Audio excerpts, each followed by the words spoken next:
everyone, welcome to my channel.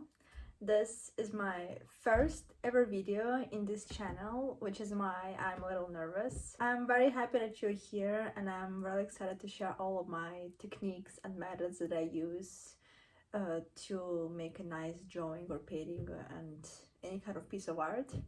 So yeah, welcome.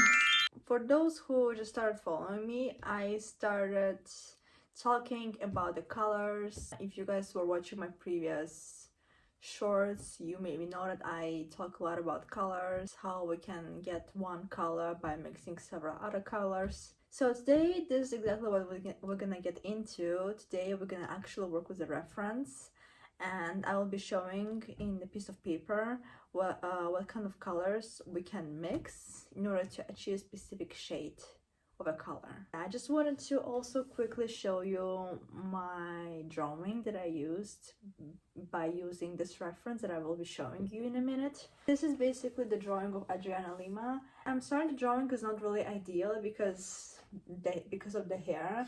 I'm really proud of the face though, like I genuinely work a lot on the face. It looks very asymmetrical on camera, but it actually looks way better, like it looks really good. I'm honestly really proud of myself.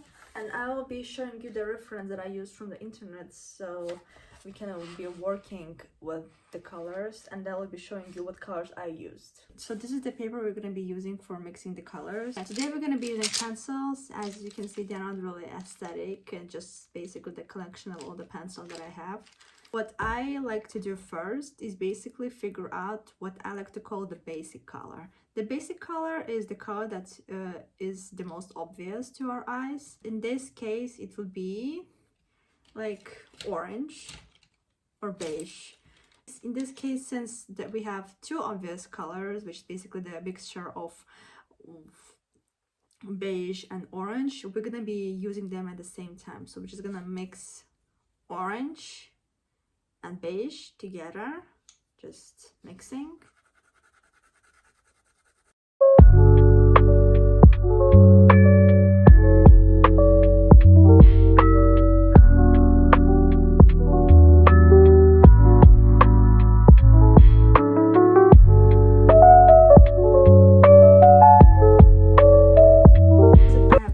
This is gonna be our basic color, which because this is the color in the reference which is the most obvious, you know, you can clearly see the tan, orangish, beige thing color. So yeah, so we're gonna dig a little deeper. So what we created now is essentially just the base color, you know, the color we're gonna use as the first thing. And then, you know, what we're gonna try to attempt doing, you know, more using kind of go into depth and kind of try to see what colors I can add next in order to make it more, you know, dimensional and more vibrant and cool and basically alive. In the reference, we can also could add a little bit of other colors such as brown. And the thing is that I have kind of like different shades of brown. Like I have pretty random pencils in my kit, so this is all I have. Like basically I also have random things in my pencils. Yeah, basically all my pencils are either from the Faber-Castell. Like these are pretty old pencils, but you know, I think this firm is pretty famous for producing the pencils. And the one is called Stabilo. So yeah, this is basically where I have had those pencils for the last 7+ years. But what I basically do is just kind of play with the colors and see which the colors actually matches what we actually want to achieve.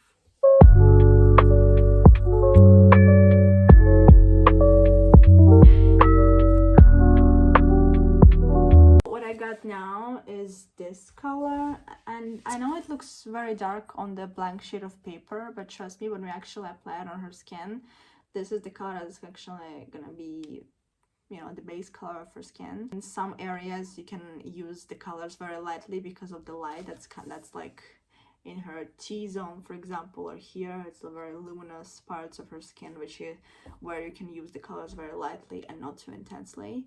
So yeah, this was basically it for the first time, and if you guys want to have more lessons on the colors and how to mix them and which colors should we apply where and how can we learn how to see colors, then follow me for more and I'll be very happy to share all the things with you. Bye.